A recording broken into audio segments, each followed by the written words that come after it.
gonna go ahead and harvest the rest of these peaches, which I think I only have 4 or 5. That's all I'm down to. And just let them go ahead and ripen inside.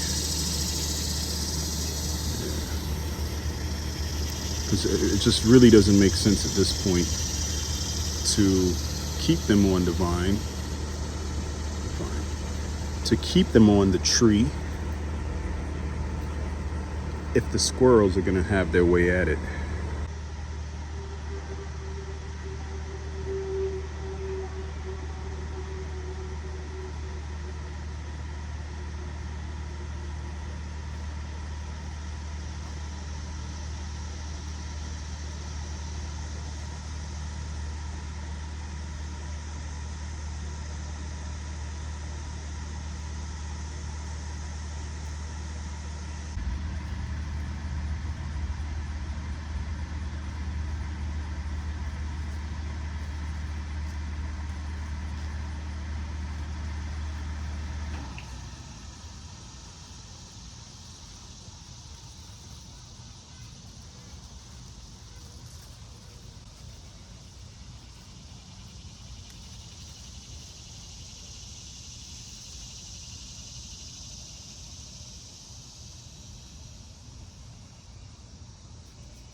All right, guys, so what I've learned is that next season, what I'll do is better protect these peaches and these fruits. I think with the blueberries, I'll go ahead and put those bushes in some cages, just end all opportunity for these pests whatsoever for getting into my fruit.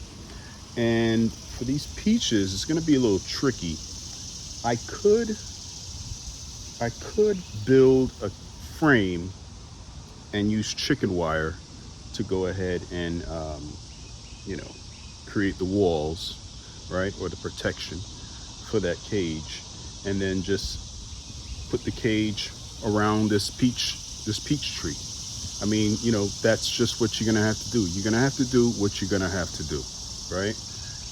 With the plums, they haven't really touched the plums as much as they have in the previous years. So I'm not going to worry about the plums. Another thing I've learned after watching James Priglioni, I told you guys got to check out his channel, man. He is on point when it comes to fruits and vegetables in an urban setting. There's a clay. I'll go ahead and put the name of the clay at the bottom of the screen. There's a clay that you can spray over your fruit to protect it, mostly from pests, from insects and stuff like that.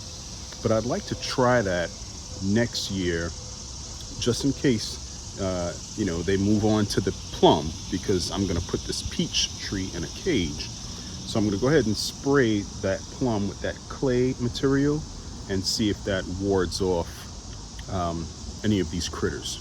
All right, guys. Thanks for hanging on this really brief snippet. Just showed you guys this peach harvest. I had to end up coming out here and harvesting the rest of these peaches, which I'm down to, like, I think 5 or 6. This tree had about 20 something to 30 peaches on it. All right, now a lot of those peaches were damaged. So I'm also gonna have to come in here and make some choice cuts and prune out some of the dead and damaged branches of this peach tree. That's one thing. When your trees, your fruit trees, experience any type of damage, you want to go in there after, prune off any damaged branches, anything like that, because you don't want to leave any exposed and open areas for boring insects. All right, insects that'll bore into your wood. You don't want those critters to attack the vulnerability of your fruit or vegetable. Okay, so that's one thing I'm gonna do. And with the plum, let's take you guys over here.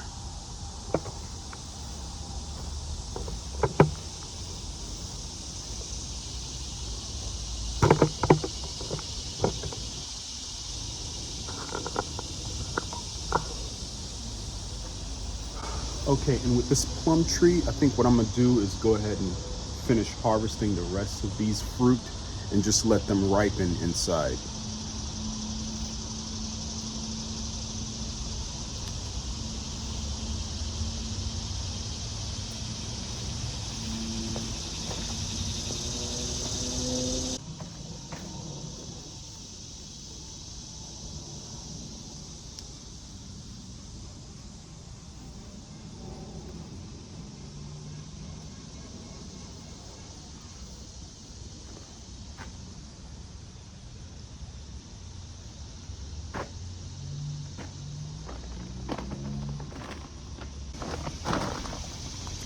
From 20 something to 30 peaches down to 6. All right.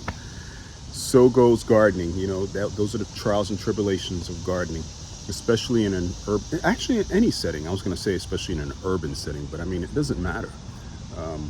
You know, you're going to have critters and insects everywhere. So this is just a reality of gardening, and you just have to take the good with the bad. Take preventative measures is the better way of handling things versus when you see the issue.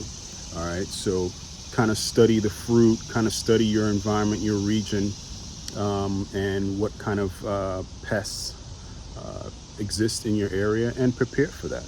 Prepare for that well in advance. All right, guys, talk to you in the next one.